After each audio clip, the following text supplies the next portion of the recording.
Hello, everyone, and welcome to Pro Wrestling Inside and Out. We're going to continue our look at the photographs, programs, or whatever else that we can show you right here. People are loving these, so we're going to continue these as we go forward. Let's go and start right now with a program from Championship Wrestling in Chattanooga, Tennessee. We'll look at this one right now. Robert Gibson. Robert Gibson, a very young Robert Gibson. Even though he looks a little older there at this point in time than he did later on in this one. This was 1979. On the back of this, it overlooked the water stain that's on this thing, a little water stain on there.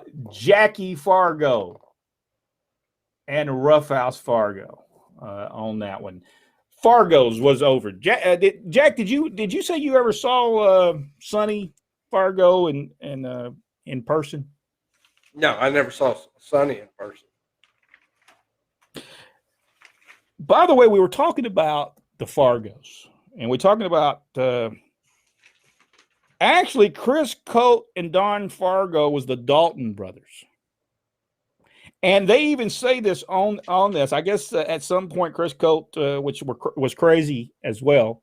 Yeah. He was about as crazy as Don Fargo was. But that was one crazy trip when they went together somewhere. But here is a picture of them. If we can get it, we can get on that. I don't know that we can actually. I don't know if it'll show up really good. But you see them there? Did they have some kind of spacesuits on? With them two, there's no telling. They probably robbed some astronauts or something. I mean, you see this? What in the world do they have on? Scuba gear? Maybe. But it said Russell's the Dalton brothers, Chris Cote, Don Fargo. Underneath there, Pretty Boy Hayes. He wasn't even Michael P.S. Yeah, he was Pretty Boy Hayes and Terry Gordy. Spelled Gordie. Terry Gordy spelt a little different there. We're going to see the roll call of champions. We have a Harley Race, World Heavyweight Champion, Bobby Eaton, the Middle America Heavyweight Champion. There we see Pretty Boy Hayes and Terry Gordy as the Men America Tag Team Champions, and Gypsy Joe as the Brass Knuckles Champion. Gypsy Joe, I don't think gets enough credit for what he. I think he might have started hardcore wrestling. Yep. I believe I would just about put money on that.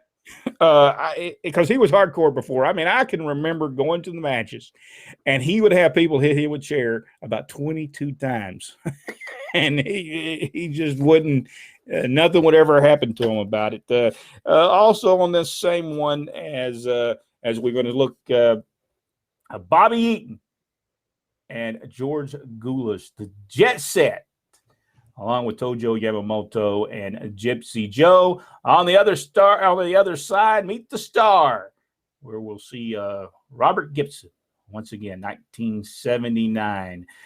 Robert Gibson, when you think about it, by the time he gets to be the Rock and Roll Express, very seasoned by then. Had the ability to do just great things. By the way, this program was done by Scott Teal.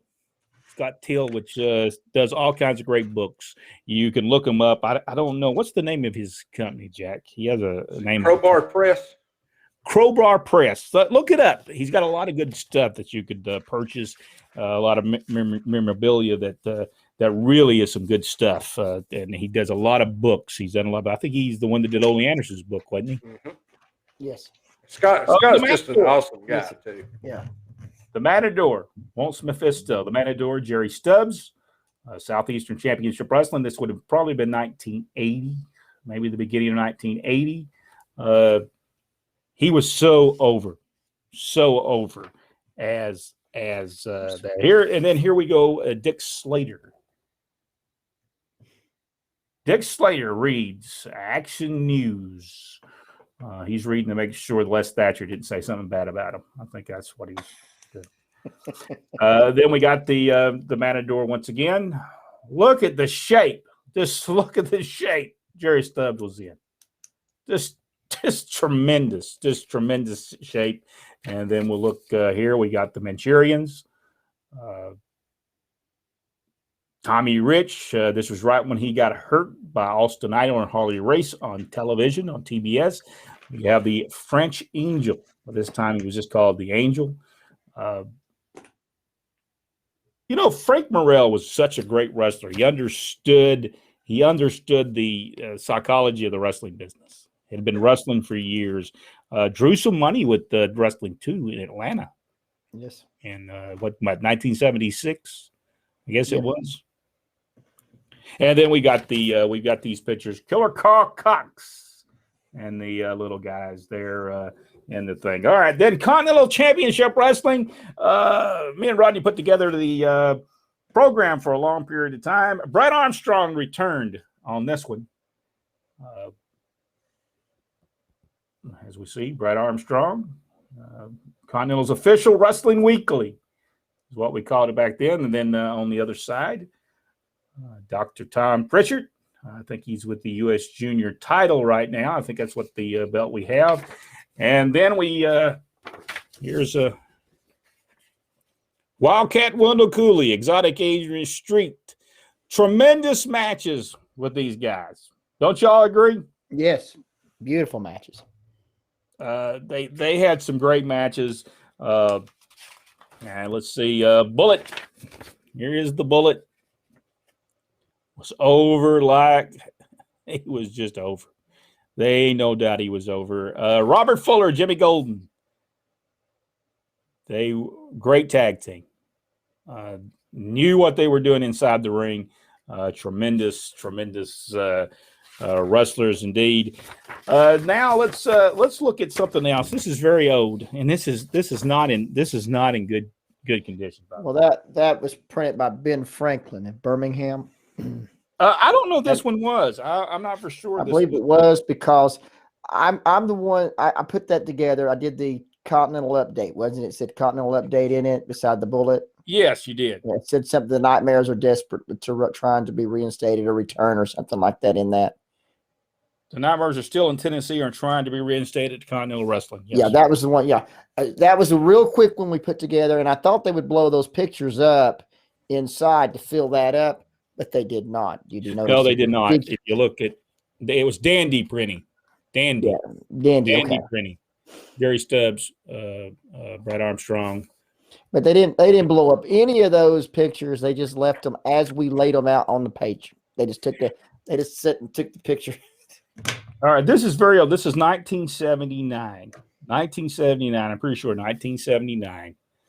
This is Georgia Championship Wrestling presents wrestling. Cartersville High School, promoted by Ted Allen, by the way. High school gym.